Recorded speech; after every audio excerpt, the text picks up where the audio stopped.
Coba deh, kita semua pasti pernah denger kan, Indonesia dijajah selama 350 tahun. Angka ini kayaknya udah jadi fakta mutlak gitu ya.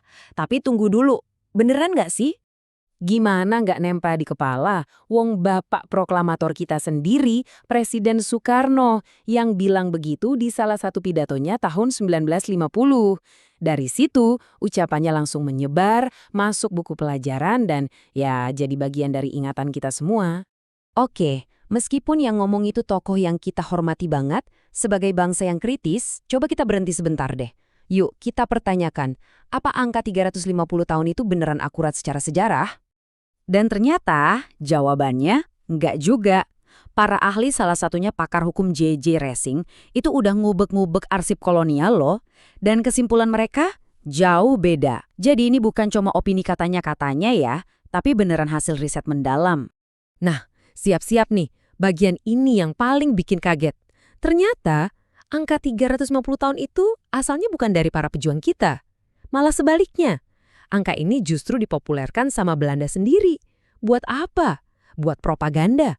Buat nunjukin kalau mereka itu berkuasa banget. Ada buktinya loh. Coba kita mundur ke tahun 1930-an. Ada gubernur jenderal namanya De Jong. Dia dengan pedenya bilang Belanda udah berkuasa 300 tahun dan bakal berkuasa 300 tahun lagi. Kelihatan banget kan? Ini tuh cara mereka buat nanemin di pikiran semua orang kalau kekuasaan mereka itu abadi. Seolah-olah udah ada sejak zaman Cornelis de Houtman pertama kali datang.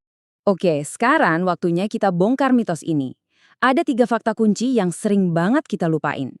Pertama-tama, kita samain dulu persepsi. Apa sih artinya menjajah?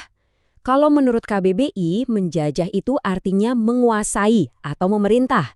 Jadi, bukan cuma datang buat dagang ya, tapi bener-bener megang kendali pemerintahan. Coba kita bandingin. Waktu de Houtman datang tahun 1596, tujuannya murni dagang rempah-rempah. Nah, titik baliknya itu tahun 1602, pas VOC didirikan. Kenapa? Karena VOC ini bukan sekedar kongsi dagang biasa. Mereka punya tentara sendiri, bisa ngajak perang, dan bisa menguasai wilayah. Inilah, bisa dibilang, awal mula penjajahan yang sebenarnya. Poin kedua, dan ini penting banget, coba pikirin deh, siapa yang dijajah? Pada masa itu, negara yang namanya Indonesia tuh belum ada. Nama Indonesia sendiri baru populer kan setelah Sumpah Pemuda tahun 1928. Kenyataannya, Belanda itu nggak langsung jelep menguasai seluruh Nusantara sekaligus. Prosesnya itu bertahap, pelan-pelan, dan panjang banget. Coba lihat timeline ini. Bali aja baru takluk tahun 1904. Dan Kesultanan Aceh yang kuat banget itu baru menyerah tahun 1912. Artinya apa? Sampai awal abad ke-20 masih banyak loh kerajaan di Nusantara yang merdeka dan berdaulat.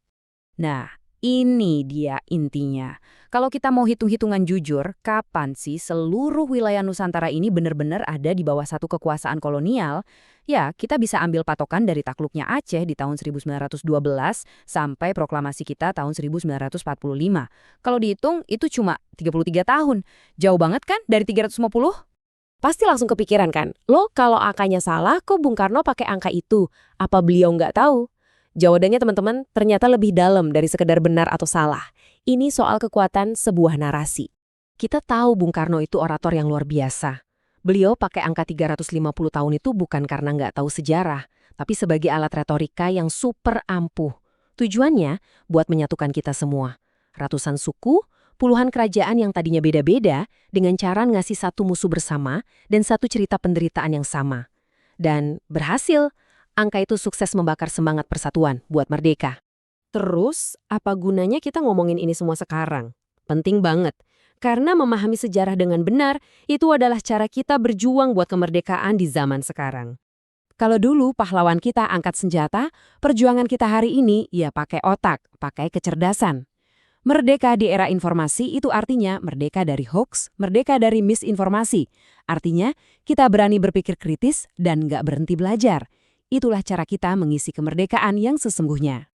Jadi, setelah kita sama-sama membongkar mitos 350 tahun ini, ada satu pertanyaan buat kita semua renungkan.